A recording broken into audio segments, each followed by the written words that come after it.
tichom sne, keď deň sa striedal s ňom. Moje mladé ja zjavilo sa v ňom.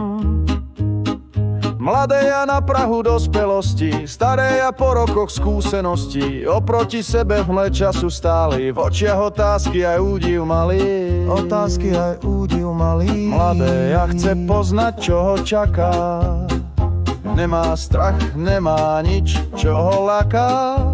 Chce vedieť, aký bude jeho svet, koľko čaká dlhých šťastných liet. Tak veľa snov a času pred sebou, teší ho rozprávať sa so sebou. Staré ja len ťažko hľadá slova, do myšlienok na chvíľu sa schová. Táto zvláštna realita snová núti ho žiť v mysli život znova. Spomína na pády ťažké chvíle, na radosť zážitky chvíle milé. Život, čo prežil, bol iný, ako o ňom sníval. Bol bohatý na bolesť a smútok, čo prežíval. Prekážky, čo na rovnej ceste vyrastali, celkom iný smer mu do života dali, no napriek. A či možno vďaka tomu mal život pestrý, plný prekvapení a bodov zlomu. Čo oslabiť a zneistiť ho malo, novú silu a odvahu mu dalo. Zažil tak veľa a toľko spomienok v sebe nosí, že šťastný dokáže byť, aj keď kráča po tme bosý. Niet chvíle, čo by prežil inak, ako by ju prežil, keby mohol a do mladosti sa vrátil. Aj keby mohol a do mladosti sa vrátil.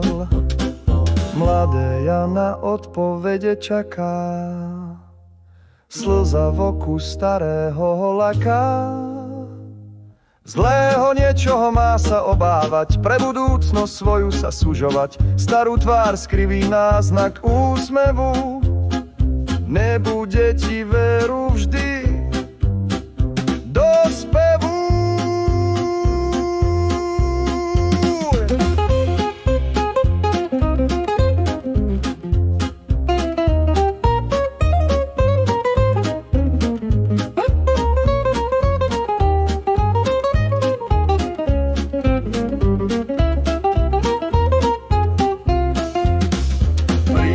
Sa na život, pásy zapni, bude to jazda, tak zuby zapni. Bude to jazda, bude to jazda. Tvoj život bude adrenalínová jazda, divoká, bláznivá, plná adrenalínová jazda.